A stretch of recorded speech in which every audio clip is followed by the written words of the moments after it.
Bonjour à toutes et à tous et merci d'être avec nous sur le podcast Entreprendre à l'étranger, saison 2.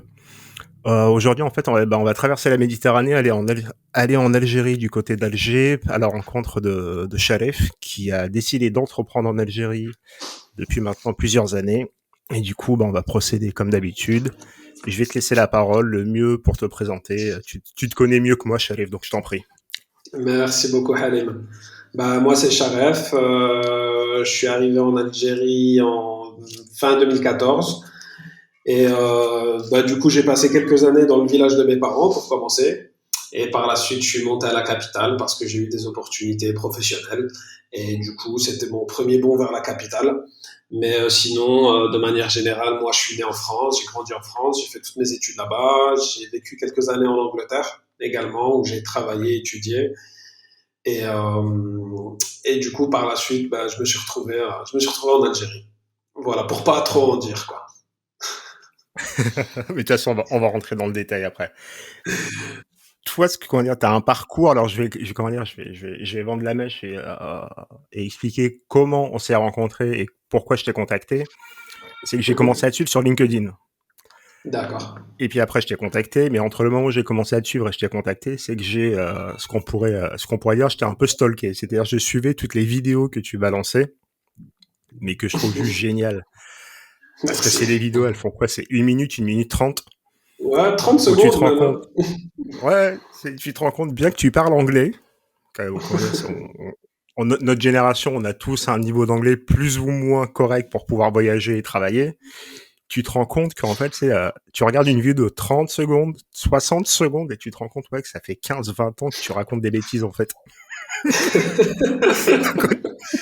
Donc au début, c'est très compliqué, c'est très vexant. Ouais, c'est vrai que c'est un Puis après, retour. ouais, Hmm. après, mais honnêtement, j'ai commencé à regarder une, puis deux, puis trois, puis quatre, et puis après, après, t'es abonné. Donc à chaque fois que je voyais ta tête apparaître dans mon fil d'actu, je cliquais, je mettais le son. Alors, en Ouais, c'est fait, ouais, ça. moi, c'est ce qui m'a attiré, c'est que, après, quand dire, j'ai très vite compris donc que t'étais de France et que t'étais en Algérie. Et en fait, ce que j'ai adoré, c'est que tu sois de France en Algérie sur le marché de la langue anglaise. Après, ça a C'est vrai que été c'est pourquoi assez autant de impressionnant. complications. Pourquoi autant de complications? Et au final, c'est pas tant que ça, c'est que tu réponds à une demande et, comment dire, et ce qui va conduire moi à ma première question, c'est qu'est-ce qui fait que tu décides de quitter la France pour aller dans un premier temps en Angleterre. Alors, en Angleterre, ça a duré combien de temps ton Alors moi, expatriation? je suis resté 2 ans en Angleterre. Donc en fait, comment ça s'est passé D'accord. pour l'Angleterre? C'était assez simple. Moi, j'ai fait une licence donc en langue. Par la suite, pour la troisième année, ils nous proposaient de faire un programme d'échange. Donc le programme Erasmus, si ça te dit quelque chose, qui maintenant est devenu Erasmus+. Bien sûr. Bon, c'est le programme Erasmus. Donc on nous avait proposé à l'époque plusieurs universités dans plusieurs pays pour pouvoir compléter notre licence. Et en plus, vraiment le grand avantage, c'est qu'on bénéficiait en plus de cela des aides sociales pour y aller, et qu'on avait une bourse. Donc moi, j'ai vraiment sauté sur l'occasion parce que j'avais jamais eu vraiment l'opportunité d'aller en Angleterre au préalable. Et moi, mon cursus, il était dans la langue anglaise, donc c'était vraiment l'occasion parfaite pour moi de parfaire mes compétences. J'étais déjà bilingue en partant, mais ça m'a permis vraiment de parfaire tout ce côté linguistique. Donc ça, c'était vraiment le premier contact avec l'Angleterre. Et par la suite, donc j'ai fait mon année d'études, j'ai fini ma troisième année de licence à l'université de Birmingham, qui était en plus super bien classée. L'année où j'y étais, elle était dans le top 100 mondial. Et donc par la suite, en fait, on m'a proposé de rester une année de plus pour enseigner. Donc moi, j'ai obtenu ma licence et le British Council m'a proposé de faire un nouveau partenariat pour enseigner le français, cette fois-ci, mais dans une école internationale, dans la même ville, donc à Birmingham. Et moi, j'ai accepté, je me suis dit, sachant que je souhaite devenir prof, que ça a toujours été ma vocation première, c'était vraiment, si tu veux, c'était le moment parfait avant le master pour vraiment m'assurer que ce métier allait me convenir. Donc, je suis resté encore une année et j'ai enseigné là-bas, comme on appelle Modern Foreign Languages, donc les langues étrangères modernes.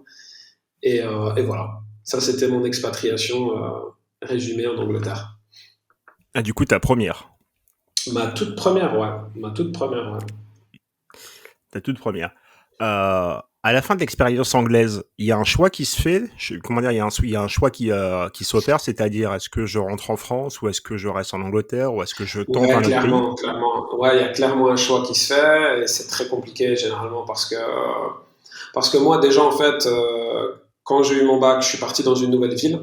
D'accord, je suis parti à Besançon pendant plusieurs années, donc j'ai commencé ma licence. Puis à la fin, j'ai commencé à me faire des amis, etc. J'ai tout quitté pour aller en Angleterre. Puis voilà, tu sais, au bout de 2 ans en Angleterre, tu commences à te faire un cercle social et surtout quand tu es jeune. Donc, quand tu sais qu'à la fin de tes 2 années, tu dois choisir de rester ou de repartir, sachant que si tu repars en France, par exemple, tu sais que c'est pour compléter un master, donc c'est pour retourner dans le monde des études. Si tu restes en Angleterre, tu sais qu'il va y avoir également on va dire, des conséquences à tous les niveaux, en termes familial, financiers, etc. Donc ouais, il y a un vrai choix qui s'opère. C'est pas évident de faire ce choix-là parce qu'il faut vraiment réfléchir, comme j'appelle ça, aux pros and cons, donc le pour et le contre, quoi. Mais moi, j'ai fait quand même le choix de compléter mon master, de finir mon master à la suite de conseils d'amis sur place. Le master, je suis toujours parti en tête que ce genre de diplôme, c'est des diplômes qui restent à vie. Et que si je rentrais directement dans la vie active en Angleterre, parce que j'avais justement postulé pour être professeur qualifié sur place, et on avait commencé déjà les démarches. Et à la fin, je me suis dit qu'il fallait mieux que j'ai mon master. Et pour que, si tu veux, sur la continuité des choses, c'est un diplôme qui restera à vie, alors que si je commence à rentrer dans la vie active, ça va être très compliqué pour moi de revenir aux études. Donc du coup, je suis revenu en France et j'ai choisi une nouvelle ville parce que je pouvais pas retourner à Besançon. Pour moi, c'était si tu veux, comme faire un pas en arrière, quoi. Donc j'ai choisi une nouvelle ville et j'ai tout recommencé, quoi. J'ai tout recommencé à zéro. D'accord. Et là, tu restes combien de temps en France? Lorsque tu reviens, tu restes combien de temps? Là, quand je reviens, je reste 3 ans. Donc je finis mon master, je fais mes 2 années de master, j'obtiens mon master et par la suite, je travaille encore pendant un an. Donc je travaille avec le rectorat de Strasbourg en tant qu'enseignant. Donc je suis enseignant dans plusieurs collèges et du coup voilà, c'est 3 ans. Ça dure 3 ans. Ça dure 3 ans, hein. Et après je Qu'est-ce qui, repars. mais justement, j'y venais. Qu'est-ce qui fait que tu décides ouais, de tenter une nouvelle aventure? Et En du fait, coup, là, du coup, en Algérie? En fait, si tu veux, moi déjà l'Algérie c'était pas parmi mes premiers choix, c'était pas parmi mes plans ni mes objectifs à court ou à moyen terme. Ce qui s'est passé, c'est que quand j'ai complété mon master, donc je maîtrisais français, anglais, j'avais quelques notions d'arabe, j'avais des bonnes notions d'espagnol. Donc dans ma tête, ce serait bien de maîtriser la langue arabe littéraire pour pouvoir, si tu veux, avoir un panel de langues et d'avoir encore un plus sur le marché, notamment si je veux voyager à l'étranger. Du coup, je pensais en fait à aller en Égypte. Je voulais faire un séjour linguistique euh, pour apprendre l'arabe de manière intensive, par exemple 6 mois ou bien un an, mais pour vraiment être très fort. Mais en fait, ce qui s'est passé, c'est que bon, moi, forcément, j'ai demandé conseil à mes parents, et à l'époque en Égypte, ça commençait à se soulever, c'était pas très stable politiquement. Et donc mes parents m'ont vraiment. Là, on est quand? On est en 2012, On est en 2013? 2013-2014. D'accord. 2013-2014, donc 2013, c'était pas très stable politiquement, et ma mère, que je salue pour son si beau conseil, elle m'a dit, écoute, moi je préfère pas que tu ailles en Égypte parce que c'est pas stable, c'est pas le bon moment pour y aller, même si je sais que pour apprendre la langue arabe, elle savait très bien que c'était parmi les meilleures destinations, quoi. Elle m'a dit, pourquoi tu vas pas en Algérie? Elle m'a dit, l'Algérie, il parle arabe. Il y a notre maison familiale sur place. Tu vas au village. Elle m'a dit, tu vas au village pendant quelques mois, tu fais ta formation intensive. Elle m'a dit, après, soit tu reviens en France et tu travailles, soit tu pars en Égypte, soit tu fais ce que tu veux, mais au moins essaye l'expérience. Et en D'accord. fait, quand elle m'a dit ça, sur le coup, j'ai rigolé. Puis après, je l'ai regardé, je me suis dit, mais ouais, je me suis dit Ouais, quoi dire, vraiment, c'est ouais, tu passes de ouais, France à Birmingham c'est avec ça, c'est l'option ça, d'aller en Égypte exactement. pour atterrir au village natal. Pour Ouais, atterrir au village des parents, tu vois. Et je l'ai regardé, je me suis dit, mais tu sais quoi, c'est pas bête du tout, en fait. Je lui ai dit, c'est pas bête parce que il y avait, en fait, il y avait une énorme facilité à tous les niveaux, c'est-à-dire une facilité financière, une facilité sociale, une facilité familiale et une facilité même en termes de logistique, d'infrastructure. Donc j'ai ma famille qui ah, est bien sur sûr. place, j'ai la maison qui est sur place, mes frais je les divise par 10. Et en même temps, je reste dans un cadre où je peux atteindre mon objectif, tout en faisant plaisir à ma mère. Donc si tu veux, vraiment pour moi, c'était le jackpot, quoi. Je me suis dit, ouais, non, c'est vraiment pas une mauvaise idée. Et c'est là qu'en fait, c'est à partir de ce moment-là où j'ai commencé à réfléchir et je me suis dit, ouais, mais en fait, c'est pas qu'une mauvaise idée, c'est même une très bonne idée. Et il faut que je tente. Et même ma mère elle me dit, écoute, elle me dit, c'est très simple, tu y vas, tu fais 6 mois. Si ça te plaît pas au bout de 6 mois, tu peux aller en Égypte si tu veux, tu peux aller où tu veux. Ça me dérange pas. Mais au moins, essaye. Ouais, mais Donc, au moins voilà, tenter au cette moins tente, expérience, quoi. quoi. Au moins tente. Et moi, je me suis dit, bah, c'est l'occasion, ça va lui faire plaisir. Moi, ça me fait plaisir également. C'est une nouvelle expérience. Et tu sais, moi, j'avais pas vraiment peur de faire ça parce que tous les 3 ans, généralement, je changeais de ville, je changeais de situation, je changeais tout. Donc du coup, je me suis retrouvé comme ça après plusieurs années dans des grandes villes. Je me suis retrouvé au village de mes parents, Qui est du coup, il est qui est à l'est d'Algérie, du côté de la Tunisie. C'est dans la wilaya de Oumul Bouakhi, 04. Et c'est ouais, un village qui s'appelle Beroga, donc dédicace d'accord, qui est à à toutes les proximité de quelle personnes de ville? sur place, qui est à proximité de la ville d'Oumul Bouakhi. Donc Oumul Bouakhi qui est à la fois le nom de la wilaya, donc de la région, et également de la ville principale. De la ville. Donc, si tu veux, c'est à 100 kilomètres de Constantine et c'est également à une centaine de kilomètres de la frontière tunisienne. Donc, on est vraiment du côté Algérie-Est, quoi.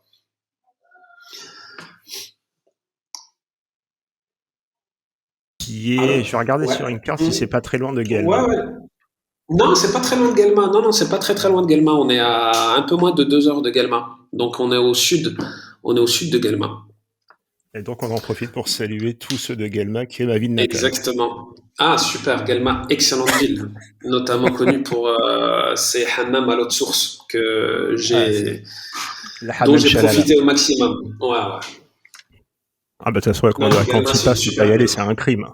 Ah oui, surtout au printemps. C'est vraiment une des plus belles villes du côté de l'Est au printemps. C'est vraiment magnifique. Euh, du coup, là, on est quoi? On est en 2014. Là, on est en 2014. Ouais, c'est La ça. décision est prise, donc Je débarque avec ma tu petite débarques en voiture de Algérie. France. Voilà, remplie Ah, avec tu fais le 1500 voyage trucs. en voiture. Ah oui, je fais le voyage en voiture. Parce que c'est plus simple. C'est un road trip. Je vais me marier. Donc, c'est un super road trip.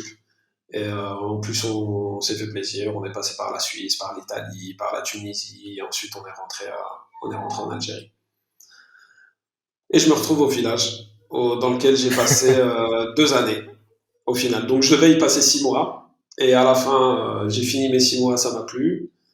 J'ai fini l'année et je suis resté encore une année de plus. D'accord, ouais, comment dire, ouais, t'as fait 6 mois, t'as fait 4 mandats de 6 mois, histoire de Voilà, voir. exactement. J'ai fait 4 mandats, quoi. Même à la mairie, ils étaient contents, tu vois. Personne n'y croyait. Ils étaient là, ils se disaient, ils se disaient tous, Sharaf, dans 6 mois, il repart en France. Il a craqué, il sait pas dans quoi il s'embarque. Et au final, quand ils ont Ouais, vu du que coup, j'étais là après 6 mois, ils se sont dit, ah ouais, non, en fait, il est sérieux. c'est- tous les 6 mois, les paris étaient ouverts. C'est ça, c'est exactement ça. Ils misaient tous sur ma tête, tu sais. À la fin, ils ont tous perdu. Mais du coup, c'est dû leur faire bizarre quand t'as quitté pour aller à Alger. Ouais, c'est bon. Après, honnêtement, moi-même, pendant les 2 années que j'ai passées au village, c'était des années très remplies, alhamdoulilah, hein. C'était vraiment, j'ai pas chômé. Dès le premier mois, où je suis arrivé, on m'a proposé du travail dans une école privée et une école de langue. Donc c'est un D'accord, ouais. ami qui a parlé de moi, qui a dit à son pote qui est directeur, il a dit ouais, il y a un Français qui est venu, c'est un prof d'anglais, tout ça. Il lui a dit ouais, vas-y, ramène-le-moi, il y a du taf. Donc j'ai commencé à travailler, ouais, au bout d'un mois, quoi. Donc j'ai commencé à gagner mon premier salaire en Algérie. Et par la suite, voilà, les opportunités, elles ont grandi. J'ai fini par être pris à l'université d'Oumou-le-Boakhi pour être professeur de français, vacataire, bien évidemment. Donc j'avais D'accord. plusieurs groupes à ma disposition. Je faisais les première année de licence, troisième année de licence et les master 2. Donc j'avais des CM, des cours magistraux et des TD. Et j'ai été pris aussi à l'université de Trenchla en prof d'anglais. Et là, j'avais quasiment tout le monde, quoi. J'avais licence 1, licence 2, licence 3. Et c'était du temps plein, quoi. Donc je me suis retrouvé avec une école privée à Ain Beda, l'université d'Omoul-Boakhi pour faire du français, l'université de Trenchla pour faire de l'anglais, et moi qui avait retapé le garage de mes parents et qui avait fait une salle de classe moderne. Donc j'ai investi. Moi, je me suis ramené en Algérie avec très peu d'argent, hein. J'avais peu d'économies parce que je faisais qu'étudier en fait. Tu sais, moi, avant de partir en Algérie, j'avais travaillé que 1 an au final, vu que je faisais le master et tout ça. D'accord, ouais, donc Donc du coup, du ouais, coup, ouais, je suis pas venu en tu, Algérie avec 30 000 euros, avec 50 000 euros, quoi. Je suis venu, j'avais vraiment un tout petit budget et le petit budget, je l'ai investi. J'ai retapé toute une salle qui était disponible en bas dans le garage de mes parents. J'en ai fait une salle de classe, j'ai fait des fenêtres, des portes, j'ai acheté des tables, des tableaux neufs et tout ça. Et j'ai commencé aussi à faire ma première salle de classe. Donc j'étais sur d'accord. Et quatre là, du trucs coup, à la fois, quoi. là, ça se passe comment? Donc, du coup, donc t'enseignes, donc Ouais, t'as un statut d'enseignant, certes mhm. vacataire, mais d'enseignant quand même en fac. Et Ouais, c'est puis, ça, ouais. tu donnes des cours. Donc là, C'est ça. tu, tu, tu démarches, tu fixes tes tarifs. Donc, comme il y Ouais, a, c'est ça, exactement. Ouais. tu Ah, deviens, c'était comment dire, c'est tout doucement, tu deviens entrepreneur. T'en as conscience que tu es en train d'entreprendre complètement, ou pas complètement. encore? Bah, en fait, c'est très simple. À partir du moment où j'ai vu la pièce de mes parents qui était pleine d'affaires et tout ça, euh, je me suis dit, il y a quelque chose à faire. Il y a un potentiel il y a un vrai potentiel dans cette salle et je peux faire mon truc. Mais j'ai pas encore conscience, c'est-à-dire que je mettais pas le mot entrepreneur sur ça, ni le mot entrepreneuriat. C'est-à-dire pour moi, c'était plus projet, concept et défi. C'était un challenge. J'étais vraiment dans un mindset j'arrive dans un pays dont je ne maîtrise pas la langue, dont je ne maîtrise pas les codes sociaux. Et, j'arrive aussi un peu enfin complètement même comme un étranger, quoi. Quelqu'un qui ne fait pas partie de ce milieu-là.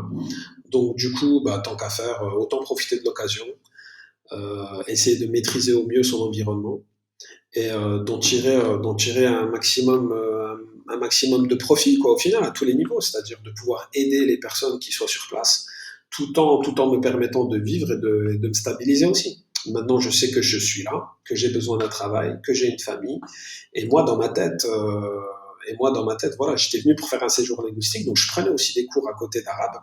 J'avais un prof particulier, mais en attendant, moi, j'allais pas me tourner les pouces pendant 6 mois, tu vois, parce que je suis pas venu avec un gros budget et même je voulais pas perdre en fait toute cette rigueur, toute cette discipline, les standards et le niveau aussi que j'avais acquis en Europe. C'est-à-dire que pour moi le but c'était vraiment de faire le maximum pour toujours garder cette même rythmique dans le travail et dans le niveau, parce que je savais que si je restais 6 mois qu'à faire que de l'arabe, par exemple, j'allais perdre mon anglais. Et ça, je ne le voulais pas. Donc tout de suite, j'ai cherché des méthodes pour garder ça au plus haut niveau. Ouais, je comprends mieux la démarche. Ouais. Et on on va venir à, donc du coup, c'est à mycoach-in. Ouais, my Euh, coach in, ouais. du coup, euh, à partir de quand tu décides de structurer ton offre, de monter cette boîte et de te lancer, là, par contre, là, tu prends conscience que tu entreprends quand même. Ouais, bah, en fait, moi, quand j'ai fait mes 2 années au village de mes parents, enfin, dans mon village, qui est devenu mon village au final aussi, donc j'avais fait ma propre salle de classe, j'avais déjà mis en place tout un process d'école au final. Et par la suite, j'ai eu une offre à la capitale. Donc j'ai passé en fait une formation internationale de Cambridge qui m'a tout de suite donné accès à un poste dans un institut qui est relié à l'ambassade d'Angleterre pour être prof d'anglais à plein temps, mais prof certifié par Cambridge. Donc du coup, moi, comme tu me connais, je fais Besançon, je reste là 3 ans, je fais là 2 ans, machin, je pars. Je monte à Alger, je fais l'entretien. Fin de journée, on me dit c'est bon, t'as un poste, tu commences la semaine prochaine. Je suis à Alger, j'appelle ma femme, je lui dis allez, prépare tous les bagages, je descends dans 2 jours et le jour d'après, on habite à Alger. Donc là, voilà, c'est vraiment mindset entrepreneur sans pour autant mettre le mot entrepreneur encore une fois dessus, mais un mindset où Ouais, voilà, on comment est dire, ouais, prêt à, tu vois une opportunité, tu fonces je fonce exactement. Je et fonce, ça donc je passe. monte à Alger. Voilà, je travaille pour cet institut pendant 2 ans. Donc je suis mentor et professeur. J'ai l'ambassadeur même d'Angleterre qui participe à un de mes cours. J'ai également une écrivaine hyper connue qui vient assister à une de mes séances. Euh, Ça se passe super bien. Et bah, la capitale, je me rends compte que voilà, c'est un autre monde. Forcément, c'est la capitale. Il y a plus de marché, il y a plus d'opportunités encore.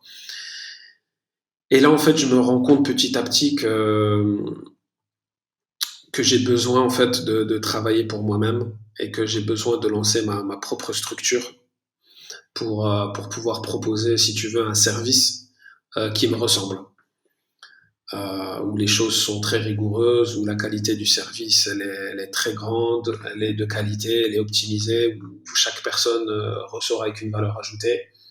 Et c'est à partir de là où je commence à mettre en place My Coaching.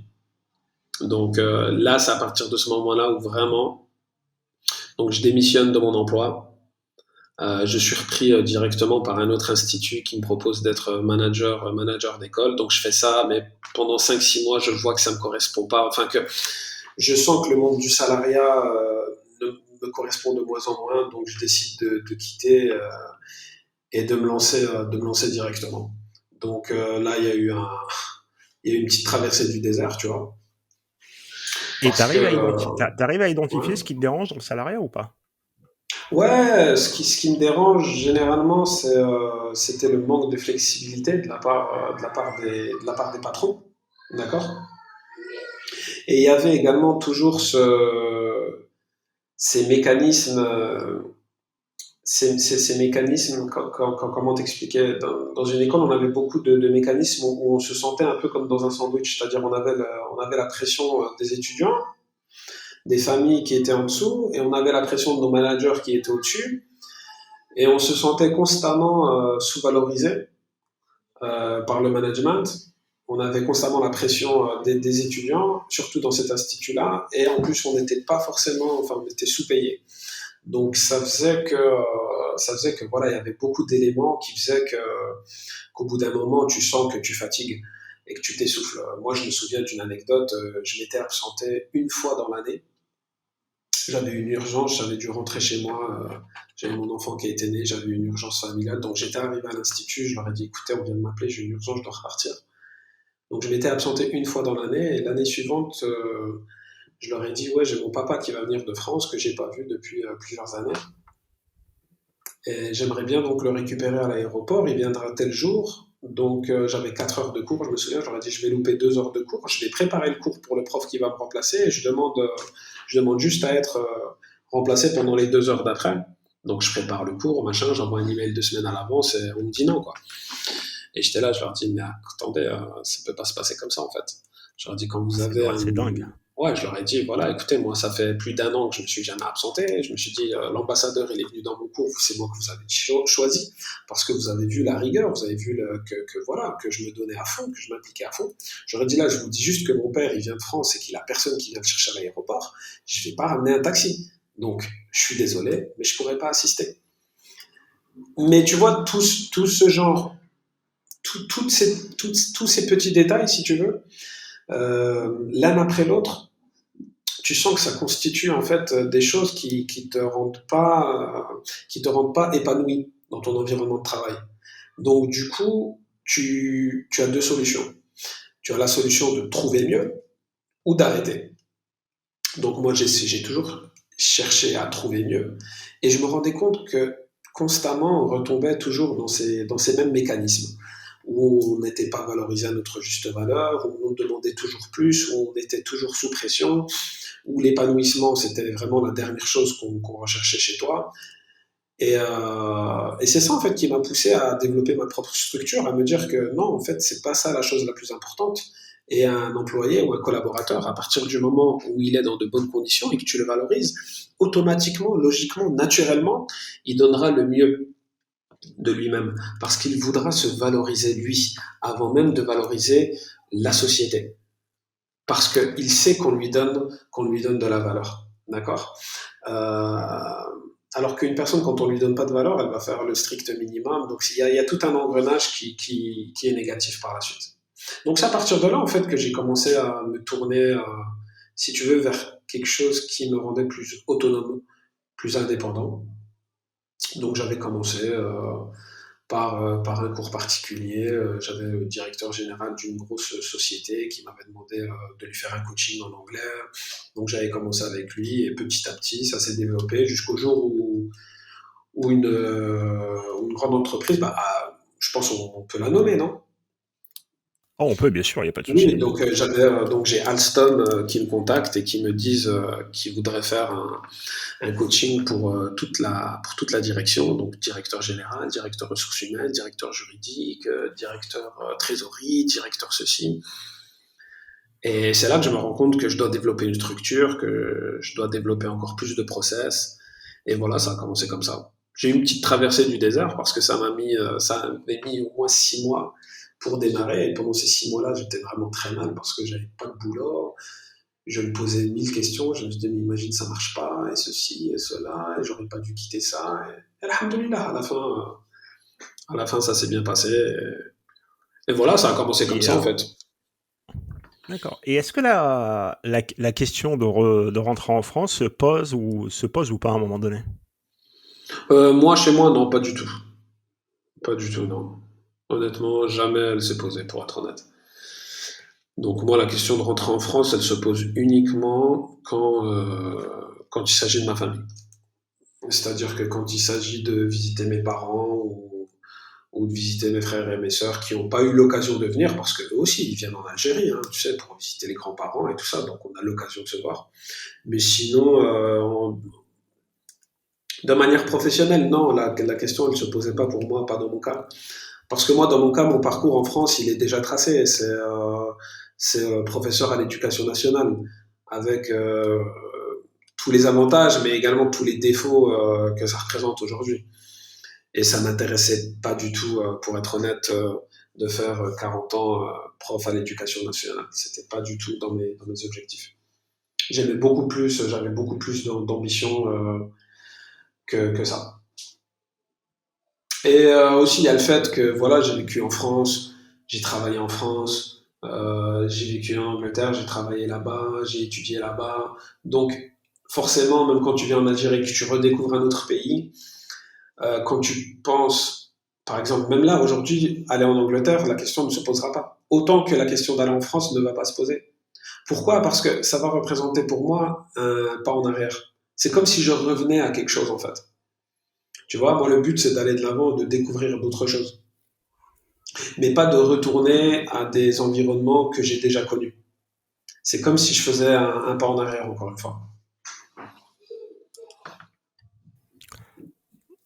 Ça se comprend parfaitement. C'est quelque chose que je retrouve régulièrement chez mes invités. Alors moi je l'ai fait après, c'est vrai que moi je l'ai fait sur des cycles. Ouais.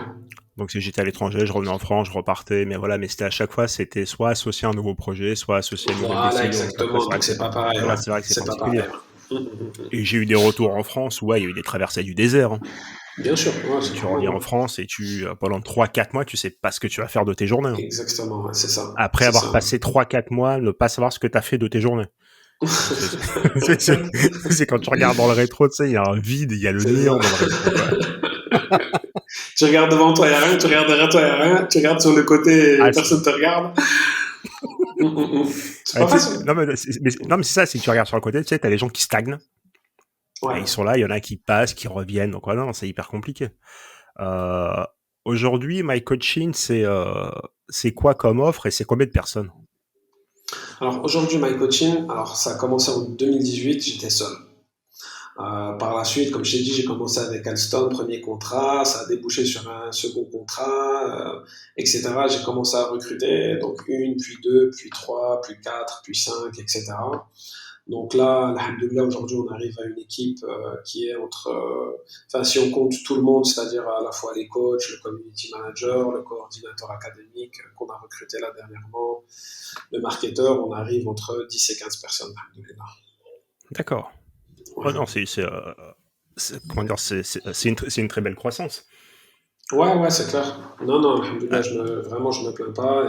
Et j'essaye encore enfin, j'ai encore besoin de recruter certaines personnes parce que, voilà, quand il y a de la demande, il faut pouvoir y répondre.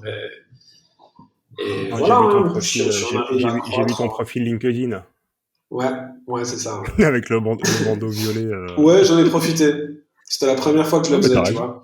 C'est la première fois que je fais ça sur LinkedIn. Je me suis dit, ah bah tiens, j'ai l'occasion de faire ça. Bah là, on va le faire. Hiring. Écoute, non, mais écoute, que ça marche, hein. Ouais, Inch'Allah. Prions pour que ça marche. Exactement, ouais. Euh, Là, la suite, quelle est l'ambition de My Coaching? La tienne, je l'ai compris. Mais l'ambition de My Coaching, c'est quoi? Honnêtement, l'ambition de My Coaching, c'est déjà de devenir leader dans une niche bien précise qui est le coaching en anglais pour entreprises et pour particuliers, et surtout dans le one-to-one. C'est-à-dire, nous, on est vraiment experts dans la formule en individuel, à faire un vrai diagnostic des besoins aux personnes qu'on a en face de nous et vraiment les aider, si tu veux, à atteindre leurs objectifs par rapport à leurs besoins de manière la plus rapide et la plus efficace. Donc ça, c'est de vraiment avoir un nom qui soit associé à la qualité, au professionnalisme et à la rigueur. Comme je dis toujours, je veux que quand quelqu'un il entende My Coaching, qu'il sache que cette marque-là, elle est toujours associée à quelque chose qui soit carré, qui soit professionnel et qui soit millimétré. Que les apprenants sachent exactement comment les choses vont se passer. C'est pour ça qu'on a une communication qui est très transparente, qui est très naturelle, qui est très spontanée. On veut que les gens ressentent les choses de manière très naturelle. On ne veut pas d'une communication qui soit trop automatisée ou trop robotisée et donc, par conséquent, déshumanisée.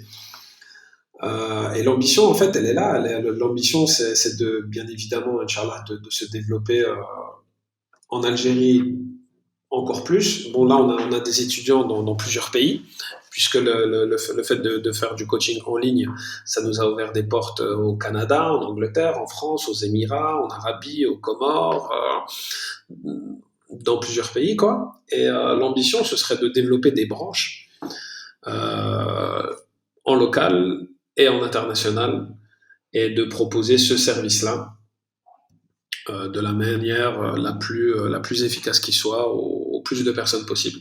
Et là, en fait, on est en train d'évoluer. On ne propose pas que de l'anglais, on propose également du coaching en communication, en développement personnel, et donc tout ce qui va toucher au leadership, tout ce qui va toucher à la gestion des émotions, à la gestion des personnalités, vraiment faire en sorte d'apporter de la valeur ajoutée aux gens et de ne pas leur vendre du rêve, d'être toujours très transparent et très honnête dans la démarche, de leur dire voilà, ça prend tant de temps, ça se passe comme ça, il ne faut pas se faire avoir par telle chose ou telle chose, voilà comment nous on fait les choses, et de mettre les gens à l'aise en fait, tout simplement.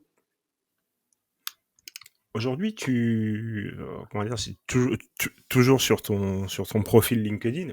Mhm. J'ai vu, comment dire, ouais, que comment dire, là, tu l'as aussi évoqué.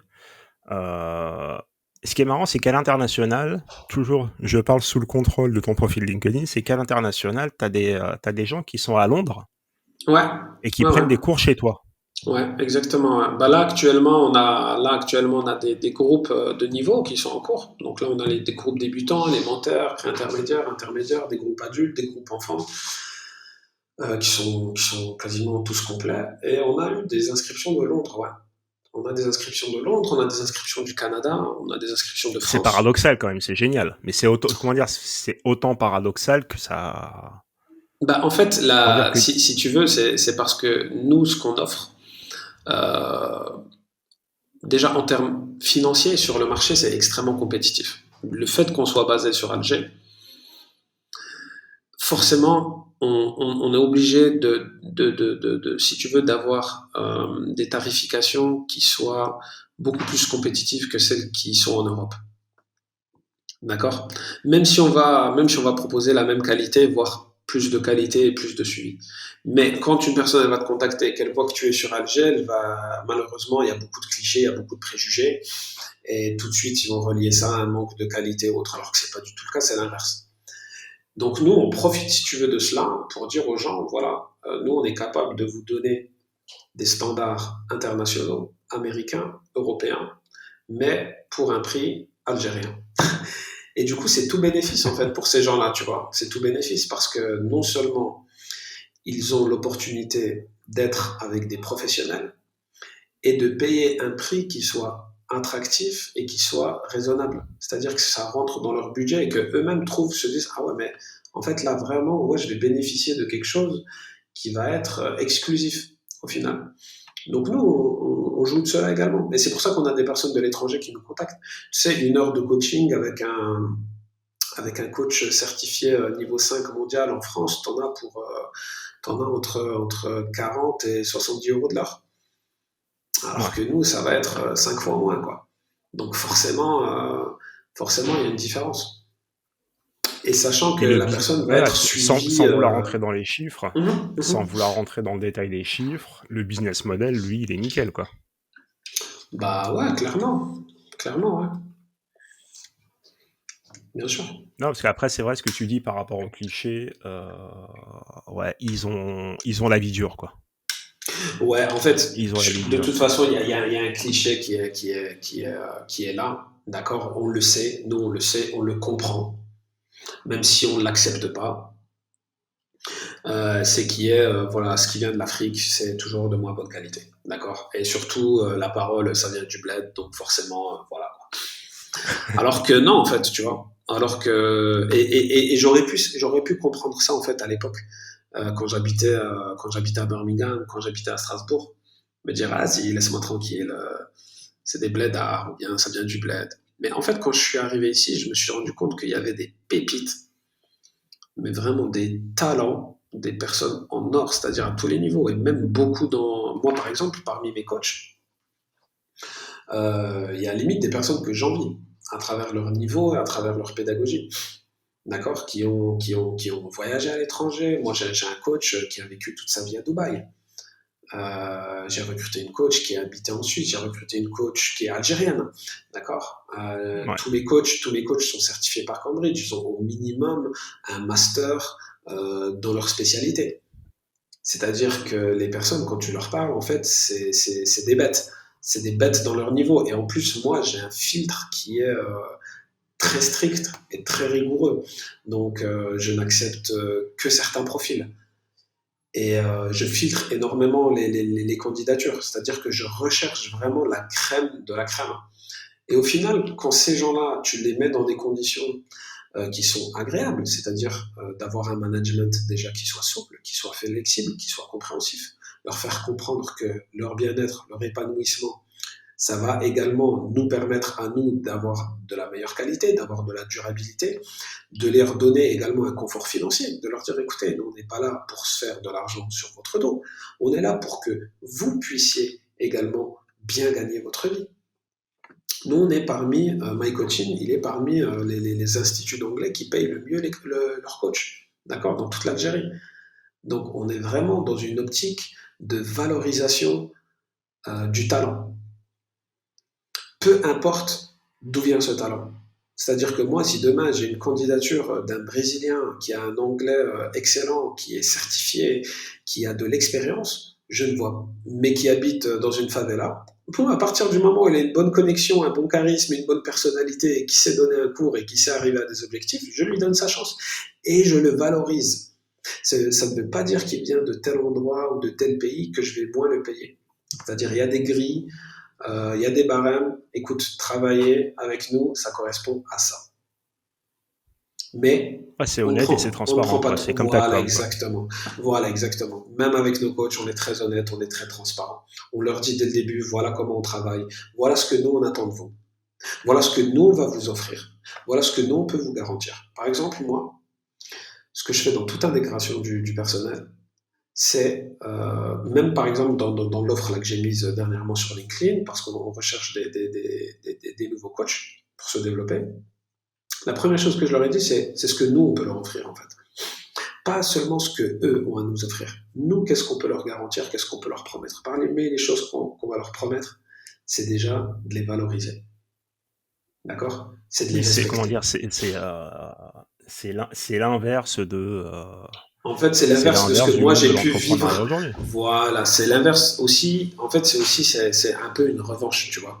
C'est un peu une revanche que je prends sur tous les managers que moi j'ai eus, euh, qui m'ont pas forcément valorisé comme il le fallait, qui m'ont pas traité à ma juste valeur, qui m'ont pas forcément respecté comme je l'aurais espéré, en tout cas comme un professionnel.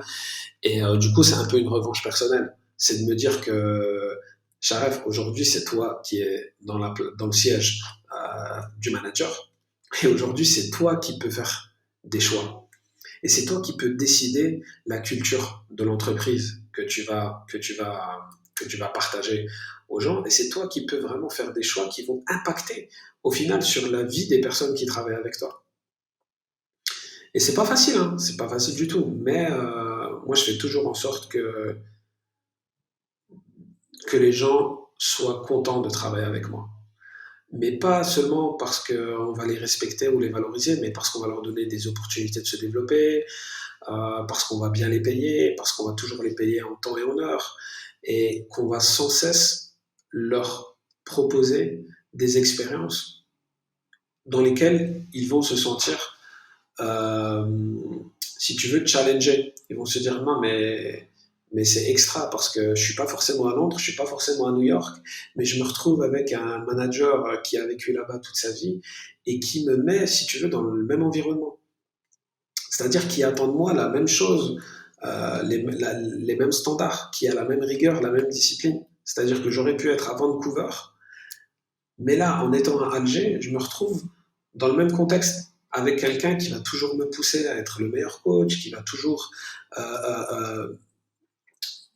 m'encourager, d'accord, qui va toujours être là pour me soutenir, donc être un vrai mentor, vraiment être là pour eux et leur montrer que oui, en Algérie, il y a des opportunités, on peut bien gagner sa vie et il y a du travail.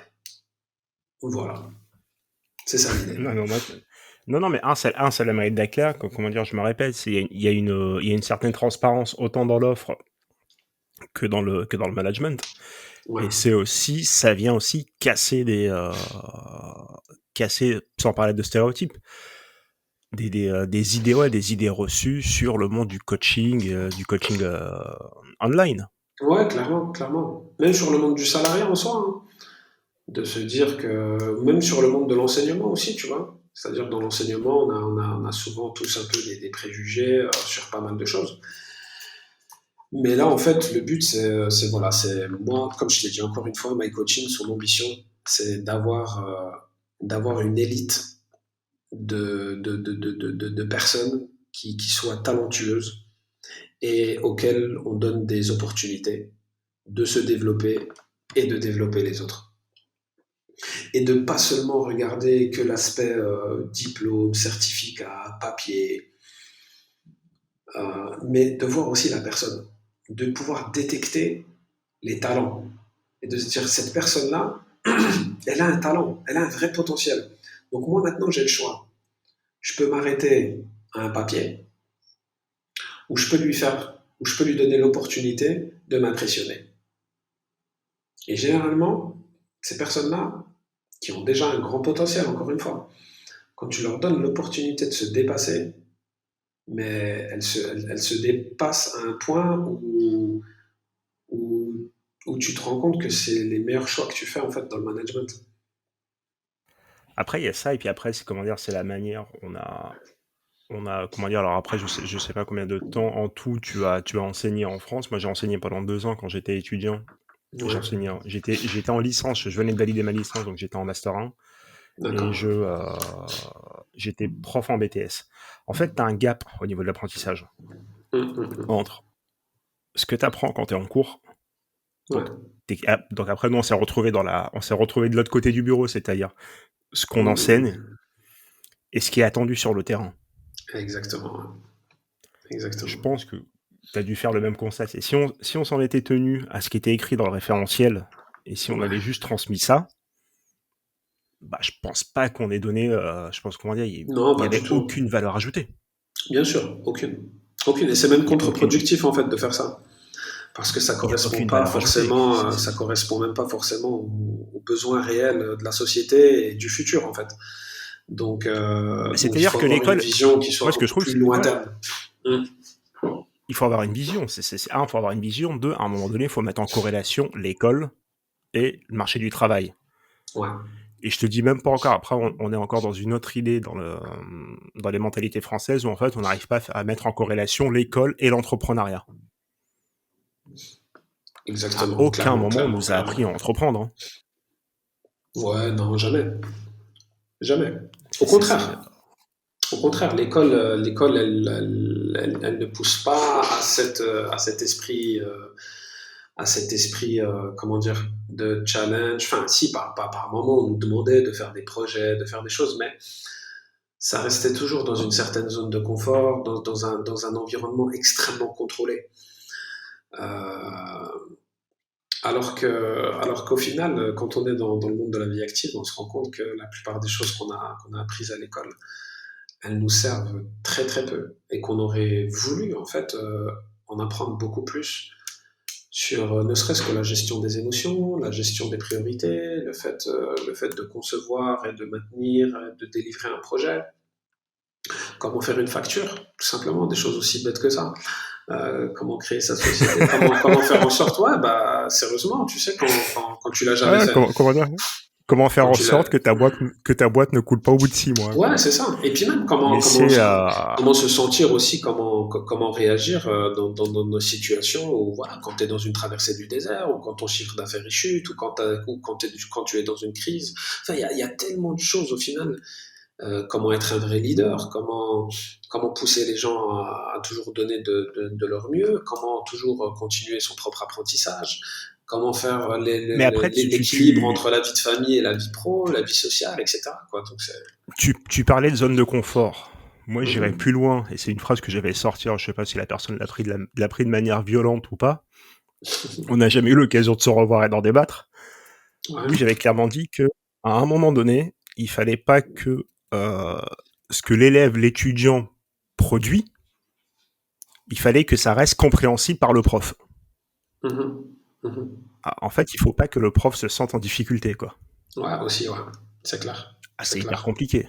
Bah Moi, oui, ça c'est m'est déjà sûr. arrivé de poser des questions à des profs où le prof il te dit je sais pas. Ouais. Ce qui est une bonne C'est chose, humain de ne pas savoir, ce qui est humain, hein. bien sûr.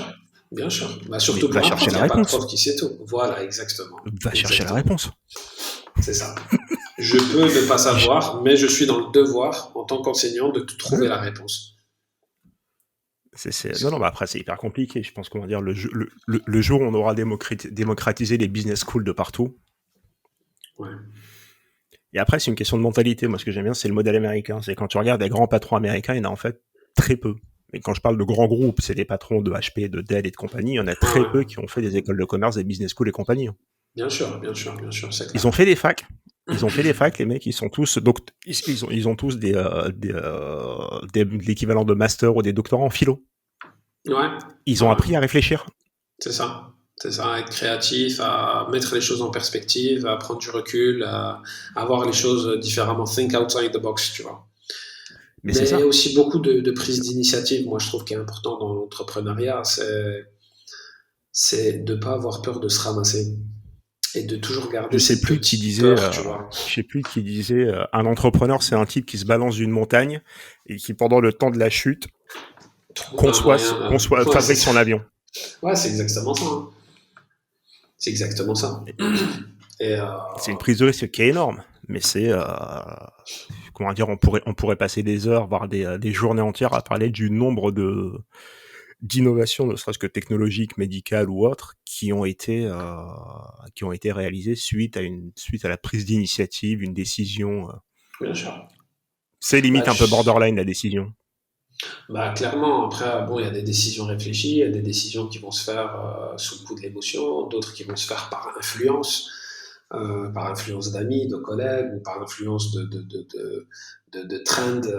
Par exemple, les NFT, les gens sont influencés, les crypto-monnaies, il y a beaucoup de systèmes ou d'actions qui ont été faites simplement à la suite d'influences. Mais dans tous les cas, la prise d'initiative dans l'entrepreneuriat, elle restera toujours la chose, je pense, la plus enrichissante pour la personne. Parce que à chaque chose, à chaque chose à chaque action plutôt, que tu vas commencer, tu vas apprendre un process qui sera tellement enrichissant. Tu vas apprendre à résoudre des problèmes, à réfléchir même à des problèmes qui pourraient se poser et qui ne se sont pas encore posés, à gérer des situations, à gérer des deadlines, à mettre des objectifs en place, à gérer également des personnes parfois. Et en fait, tu en apprends tellement dans tout ce voyage de prise de décision, d'initiative, d'action, qui sont beaucoup plus valorisantes ou enrichissantes que ce que tu pourras apprendre sur un banc d'école, tu vois, ou dans un cours de théorie. Donc, on peut regarder toutes les vidéos qu'on veut sur l'entrepreneuriat, sur comment se faire une chaîne YouTube, sur comment gérer son profil LinkedIn, sur qu'est-ce qu'on peut écrire, mais il n'y aura pas de mieux que de commencer, d'essayer, Ah non, mais de toute de façon, il faut se lancer. réessayer. Et après, t'as ceux qui vont te dire c'est une question d'intelligence. Je pense même pas que ce soit une question d'intelligence, c'est juste une question d'état d'esprit et de prise de risque. Parce que même tu vois certaines personnes qui sont à des postes de très haute responsabilité, le nombre d'erreurs qu'ils font de peur de ne pas remettre en cause la pensée de leur supérieur. Ouais, Il y avait cette anecdote sur l'exercice mené entre la NASA et l'ESA, ouais, où c'est au moment où ils ont balancé la sonde, ils se sont rendus compte que là, en fait, la sonde ne respectait pas l'orbite. Bah, en fait, ils ont jamais communiqué ensemble, les gars. C'est qu'en Europe, ouais, qu'on mesure en mètres, les Américains calculaient en yards. ouais, ouais. Tu te dis, à ce niveau de responsabilité, l'équipe avait tellement peur de remettre en cause ce qui avait été dit qu'ils ont foutu en l'air une mission spatiale. Ah, des millions de dollars, quoi, en plus. En plus, il y a un gros budget derrière, hein. On parle pas du dealer Derrière, ouais, c'est algérien, hein. chômage. Derrière, c'est Clairement, chômage. Là, clairement. la porte, elle est là. Pôle emploi n'est pas loin. Non, non, vraiment la prise d'initiative, même la prise de risque, à partir du moment où la prise de risque, elle a été, comment dire, on va dire, calculée, anticipée, minimisée, il n'y a que du bien dans ça. Il y a que tout est prise de risque au final. Mais en Il n'y a pas permanence. une action, il n'y a pas une action que tu fais dans ta vie qui n'est pas une prise de risque. Le choix des choses que tu bouffes, le temps de sommeil que tu t'accordes, le fait que tu fasses du sport ou pas, le temps que tu donnes à ta famille, à tes enfants, le temps que tu vas passer au boulot, la manière dont tu vas parler à un collègue, à un voisin, Et tu te rends tout compte est. que tout est prise de décision. C'est qu'en fait, tu négocies en permanence avec toi-même, quoi. Ouais, clairement, clairement. T'es en égo constante avec toi-même. Mais encore plus quand tu es entrepreneur. Parce que quand tu es entrepreneur et que c'est toi qui t'occupes de ton propre business et que tu sais que ton salaire de fin de mois, il va correspondre aux résultats qui eux-mêmes résultent des actions et des prises de risques que tu auras prises. Tu sais, t'as une adrénaline en plus qui te dit mince, ouais, cette action-là, si je fais telle chose, voilà les répercussions, voilà ce que ça peut faire, voilà. Donc c'est permanent. Ah, après, non, mais là-dessus, je te rejoins. Et il y a aussi le fait que c'est ce que les gens disent, ouais, mais l'entrepreneuriat, c'est génial. Effectivement, c'est un truc qui est génial, c'est hyper excitant, c'est tout ce que tu veux. Mais derrière, un jour, il faudrait faire un podcast sur le nombre de nuits blanches qu'on s'est déjà tapé. Ouais, en fait, le problème aussi, c'est qu'aujourd'hui, aujourd'hui, l'entrepreneuriat, il a été, comment dire, il a été idéalisé. Tu vois, on a des types qui te vendent l'entrepreneuriat comme étant un rêve où tu gagnes 4 000 euros par mois net en revenu passif tout en sirotant ton cocktail à Bali. Ouais, ok, ça, il y en a très peu déjà qui sont dans ce cas-là. Mais surtout, il y a une vision maintenant très faussée de l'entrepreneuriat. C'est que tout entrepreneur peut être, toute personne peut être entrepreneur. Tu sais, il y a des personnes qui sont très bien dans le salariat hein, et qui devraient même y rester parce que leur personnalité, la manière dont ils gèrent leur vie sont très conventionnelles et ça leur convient. Et c'est pas une mauvaise chose en fait, c'est pas un défaut pour eux de ne pas être entrepreneur. Ou tu as d'autres personnes qui pensent que qu'entreprendre, ça va forcément marcher, que c'est forcément signe de succès ou que ça prend pas autant de temps. En fait, il y a une vision qui est complètement faussée euh, et qui en plus qui a été médiatisée, ultra médiatisée même, c'est-à-dire que dans les réseaux sociaux, on a de plus en plus de personnes qui parlent à tort et à travers de l'entrepreneuriat et qui parlent surtout de cette si tu veux, que de cette partie success stories, tu vois.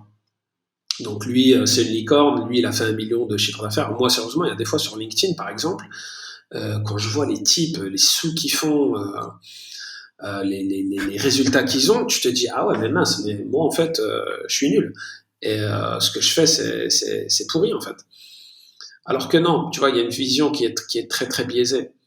Même la perspective, la manière de percevoir le résultat, le succès, cette façon d'avoir monétisé tout ça, d'avoir tout mis sur le côté de l'argent, qu'en gros, voilà, si t'es pas une start-up qui a réussi à lever 5 millions d'euros ou qui n'est pas devenu licorne, qui n'a pas fait 300 000 euros de chiffre d'affaires les 6 premiers mois, c'est que t'es une quiche et que ceci et que cela. Il faut vraiment que les gens ils prennent conscience que l'entrepreneuriat, c'est pas facile.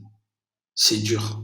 Ça demande beaucoup de sacrifices, ça demande énormément de temps, ça demande plein de prises de décision, comme tu as dit, les nuits blanches. Sérieusement, pour moi, les nuits blanches, c'est une feuille d'une branche d'un super gros arbre, quoi.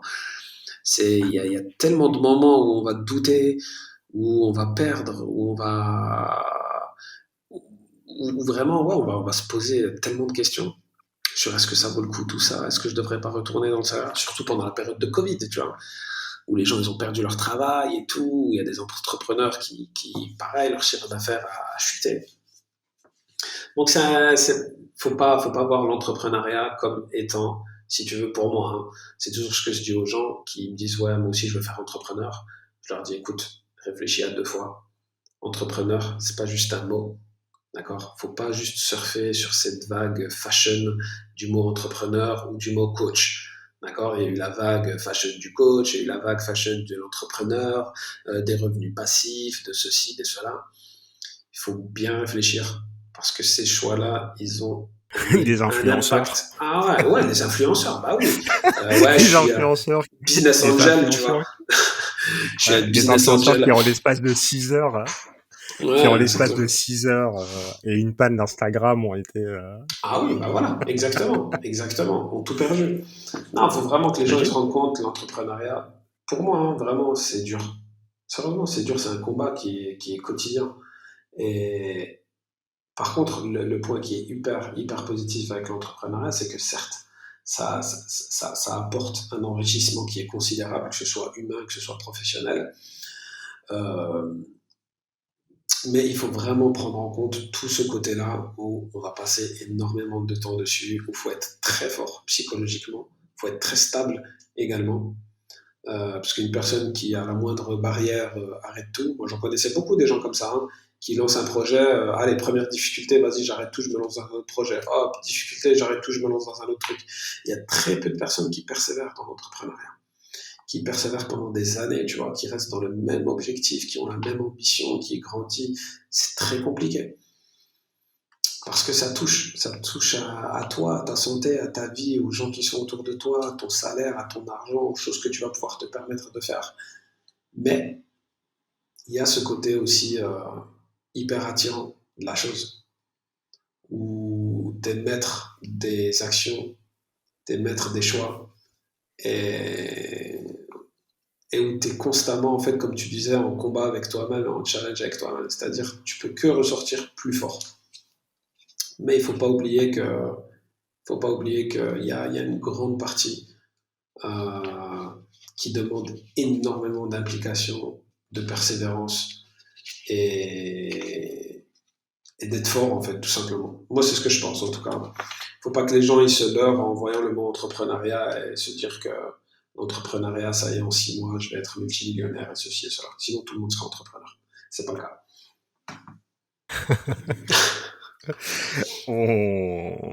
On arrive à la fin du podcast, du coup, on va rester sur sur le thème de l'entrepreneuriat.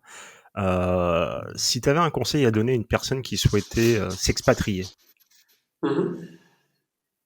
Honnêtement, Mm. ben, c'est une très bonne question. Et j'espère vraiment que les gens ils vont écouter. C'est simple. Faites pas trop de recherches sur le pays où vous allez aller et arrêtez de vouloir essayer de contrôler votre environnement. Aujourd'hui, le gros problème, c'est que quand les gens ils souhaitent aller dans un pays, ils veulent tout savoir sur ce pays. Ils veulent tout contrôler. Ils veulent savoir c'est où qu'ils vont trouver ça, c'est où qu'ils vont pouvoir faire ci, c'est où qu'ils vont pouvoir faire ça, et ça combien ça coûte, et ceci et cela. Moi, quand je suis venu en Algérie, je pense que le point qui m'a beaucoup aidé, c'est que j'ai fait aucune recherche. Rien du tout. J'ai parlé à très peu de gens. J'ai appelé mon cousin, je lui ai dit écoute, je vais arriver à Tunis. Est-ce que tu peux venir parce que je connais même pas la route pour arriver jusqu'au village. Est-ce que tu peux venir me chercher? Et quand je suis arrivé sur place, c'était du terrain directement. Alors, ah ouais, ça coûte tant. Ah, ça, il y a une idée à faire. Tu demandes conseil aux gens sur place. Ah, ceci, ah, cela. Et tu apprends beaucoup plus. Le conseil, c'est arrêter de vouloir tout contrôler. Surtout nous, les Français, on a cette tendance à ne pas prendre d'initiative, ne pas faire un choix, ne pas aller de l'avant tant qu'on ne sait pas tout sur la chose. Mais non, c'est pas comme ça que ça se passe en fait. Des fois, c'est bien de ne pas tout savoir parce qu'en cours de route, les choses elles changent et on apprend et on a justement une vision qui est différente. Et c'est comme ça qu'on arrive à think outside the box. C'est comme ça qu'on arrive à réfléchir d'une autre manière. C'est quand on n'a pas eu tout ce contrôle au préalable. Et quand on arrive dans un environnement où on voit les choses d'un œil extérieur, d'un œil nouveau. Et on ne peut pas voir les choses d'un œil nouveau quand on sait tout déjà sur cette chose-là. Tu vois ce que je veux dire? Demain, tu T'as vas aller plus à New de... York. Non, Ah, demain, tu vas aller à... Vas-y. t'as plus le On va... plaisir de la Ben découverte. non, t'as plus le plaisir de la découverte et t'as beaucoup de frustration. Moi, j'en ai plein qui viennent, qui veulent venir sur Alger, qui me disent, ouais, attends, bon, bon, il y a des questions qui sont totalement compréhensibles. Ça coûte combien les loyers, machin, c'est tout à fait compréhensible. Ouais, alors, si je fais tel business, si je fais ça, moi, je veux recruter ça, je veux faire telle chose de telle manière, alors je vais venir là, je vais lancer tel... Écoute, mon gars, t'es même pas encore en Algérie, t'es en France, tu sais même pas comment ça se passe, tu connais pas la mentalité des gens, tu sais pas c'est quoi les business models qui fonctionnent, tu es en train de réfléchir avec une mentalité d'un pays pour l'intégrer dans un autre. Non. Viens en Algérie, passe 2 semaines, rencontre les gens, mets-toi au défi de vivre dans cet environnement-là et vois les choses, perçois-les comme tu peux les percevoir avec un œil nouveau. Mais de loin, à chercher à tout contrôler, au final, je trouve on augmente plus ses peurs qu'autre chose. On alimente en fait énormément de choses qui sont pas forcément des plus positives. Parce qu'il y a souvent des peurs qui s'associent à ça. Plus on a d'informations, plus les peurs elles peuvent augmenter. Et parfois on n'a pas besoin de tout contrôler pour kiffer l'aventure. Et c'est ça le but de l'entrepreneuriat au final, c'est de kiffer. C'est pas la destination, hein, c'est le voyage qui t'amène à la destination que tu vas kiffer. Donc moi c'est ça mon conseil. C'est Essayez pas de tout contrôler. Sautez dans l'aventure. Kiffez le moment. Apprenez et sortez avec une belle expérience, quoi. Voilà. Shérif, bah écoute, on va conclure là-dessus. Je te remercie, merci pour ton temps, merci pour le récit. Là, c'est le deuxième récit que j'ai depuis Alger. Et tu te rends compte, en fait, il y a une similitude, en fait, dans l'état d'esprit. C'est y arriver, saisir les opportunités, et puis à partir de là, là j'ai Omar Allende, Ah, pardon, Ayala! qui est... Bah, c'est un ami, Ouais, Ayala. bah lui, pareil. Bah lui, je l'ai eu. C'est un ami. Mais lui, Ah, aujourd'hui, super. pour rien au monde, il quitterait Alger. Bah oui, tu m'étonnes. Tu m'étonnes. Voilà. En plus, lui aussi, il a un parcours exceptionnel, quoi. Ah ouais, C'est il a un pareil de parcours de fou, Djibouti en quoi. passant par la Ah France, ouais, c'est atterrissant à ouf. Alger sans C'est savoir où il ouf. allait. C'est ouf, c'est ouf. Ah ouais, c'est... Non, mais voilà, non, mais non, il y a une certaine similitude dans le parcours. Ouais, clairement, clairement, clairement. Non, il Écoute, faut je vraiment, il te faut kiffer. remercie. Il n'y a pas de quoi, merci à toi, Halim. Merci pour ton temps. Il n'y a pas de quoi. Merci pour ton temps. Écoute, ben profite et donc comment dire, là l'offre elle est terminée que j'ai vu passer sur LinkedIn. L'offre Ouais, MaPrimeWeb. là, l'offre, elle est terminée, des Et quand j'ai vu, 30%. ça m'a fait rire. Bon, on a rempli tous les groupes, Alhamdoulilah, ils sont tous complets, là. Donc voilà, c'est cool. On a eu des étudiants ouais, France, Angleterre, et je crois 7 ou 8 villes différentes en Algérie. Donc c'est super cool, quoi. Bon, Super alhamdoulilah, cool. tant mieux, tant mieux, Non, tant mieux, tant alhamdoulilah, mieux. très content, très content. Je te Tu remercie pourras encore. Je te rejoindre la dis à. formule business très bientôt. Business English Ah, très c'est bon bientôt, elle ça. arrive. Ouais, ouais, ça arrive. C'est bon ça. Mm. Écoute, je te dis à bientôt et Merci beaucoup, écoute, Halim. bah, prends soin de toi. Merci. Merci à toutes et à tous d'être restés jusqu'à la fin de ce nouveau numéro. Je vous dis à dans 2 semaines et prenez soin de vous. Au revoir.